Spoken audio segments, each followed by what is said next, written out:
Saída para a erradicação do trabalho infantil à educação. De que forma que essa educação tem que ser realizada, como a sociedade pode contribuir? Sim, Márcia, nós precisamos buscar uma educação de qualidade, com excelência acadêmica, destinada às crianças e adolescentes de nossas periferias, às crianças pobres, aos nossos adolescentes pobres. Eles precisam de uma educação que os promova em todos os aspectos. E aí eu não vou falar só na educação que acontece dentro da sala de aula. Nós temos que, como sociedade, construirmos espaços de vivências culturais e esportivas para que nossas crianças e adolescentes estejam ocupados enquanto não estão prontos e capacitados de forma adequada para ingressarem no mercado de trabalho. Essas respostas relacionadas à promoção da cultura, do esporte e de uma educação formal com excelência acadêmica é adequada para a prevenção e erradicação do trabalho infantil. E não só para esse tipo de enfrentamento, mas para resguardar nossas crianças e adolescentes de qualquer outros riscos que existem aí quando elas não estão suficientemente atendidas pela família e pela sociedade. Quais as consequências para essa criança, para esse adolescente, com a realização de um trabalho precoce? Márcia, as consequências são muito nefastas. A primeira delas é que afasta a criança ou adolescente dos processos de educação.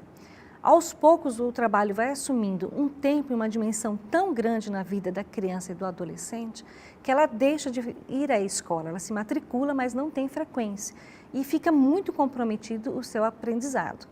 Dessa maneira, ela não vai adquirir as competências e as habilidades necessárias para ingressar no mundo do trabalho na busca de um trabalho melhor, de um trabalho decente. Aí nós vemos uma coisa muito perversa. A criança ela foi colocada no mundo do trabalho numa idade inadequada, ela não estava preparada de nenhuma forma.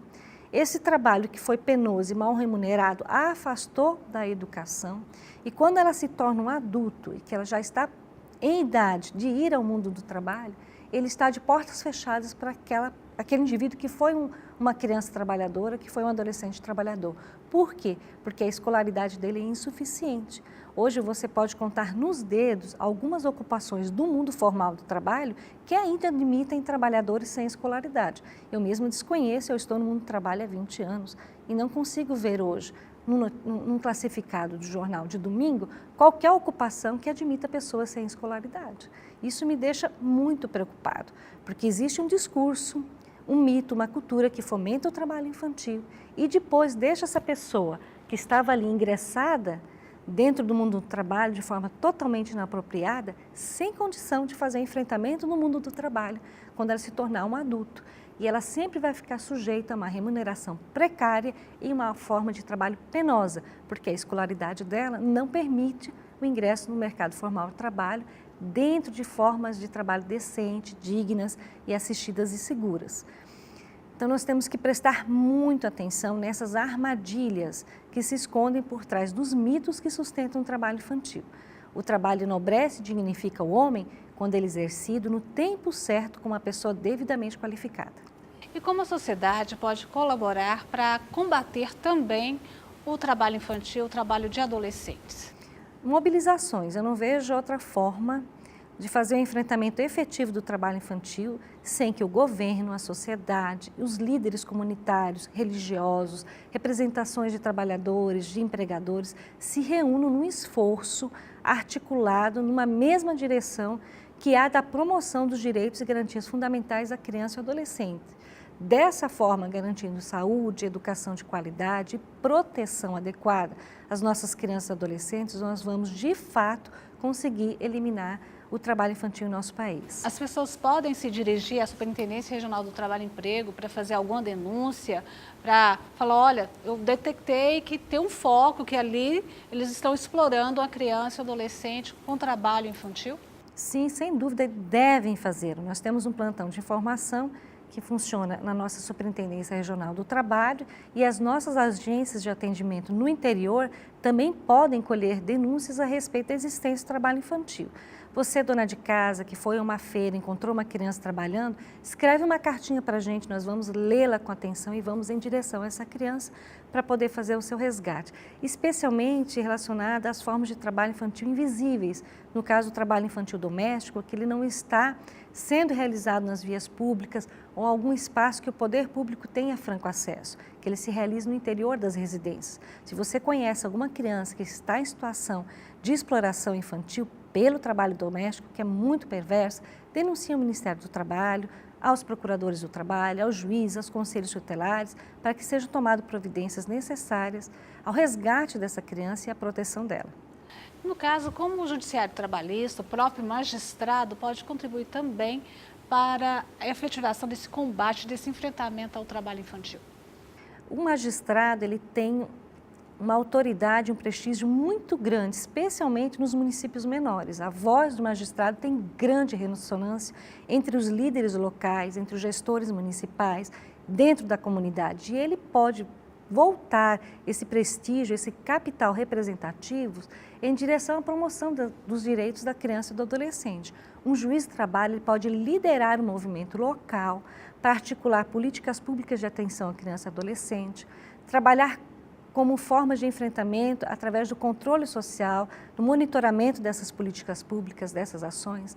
Ele pode ser o líder dentro de uma comunidade que vai fazer uma mudança, uma ação transformadora entre uma comunidade onde não existe a política de atenção efetivas à criança e adolescente para uma comunidade consciente, crítica, reflexiva e atuante em função da proteção de suas crianças e de seus adolescentes. O Brasil vai sediar este ano a terceira conferência global sobre trabalho infantil, que vai ser em Brasília. E essa conferência vai ter a participação de representantes dos países membros da OIT, da Organização Internacional do Trabalho. Como Goiás está se preparando também para participar dessa conferência? Nós estamos articulando o nosso Fórum Estadual de Prevenção e Erradicação do Trabalho Infantil. Nós já tivemos um fórum muito atuante até 2009, ele foi dissolvido por ocasião de troca de gestores das instituições que participavam, que integravam este fórum, e agora ele está sendo reconstruído com a participação expressiva de todos os protagonistas do mundo do trabalho, que são os procuradores do trabalho, auditores fiscais do trabalho, juízes do trabalho, o judiciário estadual por meio dos seus juízes, da Justiça Especializada em Infância e Juventude, os seus promotores. Nós conclamamos as representações de trabalhadores e de empregadores também, bem como representantes da sociedade civil, para realizarmos uma ampla discussão a respeito das formas de trabalho infantil em Goiás e das formas como que nós vamos enfrentá-lo. Porque esse fórum não se pretende apenas reflexivo, ele quer ser um fórum atuante, provocativo e fazer um papel de controlador social para que as políticas públicas destinadas à infância e juventude sejam cada vez mais abrangentes e efetivas. E a terceira conferência global sobre o trabalho infantil, que está prevista para acontecer em Brasília em outubro, ela nos trará um cenário muito propício a uma discussão nacional sobre o trabalho infantil. Nós poderemos ali naquele ambiente ter conhecimento das boas práticas de enfrentamento do trabalho infantil, as que foram eficazes, as que de fato conseguiram eliminar o trabalho infantil nos ambientes em que elas foram testadas, fazer uma troca muito substancial dessas experiências e reafirmar compromissos, não só por meio dos representantes governamentais, mas da sociedade. Elevar a questão da proteção da criança e do adolescente como um valor nacional. Nós só vamos desenvolver o Brasil e nosso Estado pela promoção daqueles que trazem a possibilidade desse enriquecimento, que são nossas crianças e nossos adolescentes. Ok. Eu conversei com a auditora fiscal do trabalho, Kathleen de Lima, sobre trabalho infantil no Brasil. Kathleen, muito obrigada mais uma vez pela sua presença aqui no Hora Extra. Sucesso com a criação do fórum, da reestruturação do Fórum de Combate de Enfrentamento ao Trabalho Infantil em Goiás. Obrigada, Márcia. Esta edição do Hora Extra chega ao fim. Muito obrigada pela sua atenção e até a próxima semana. E você sabe, mais informações sobre o TRT de Goiás você acompanha no Twitter e no Facebook.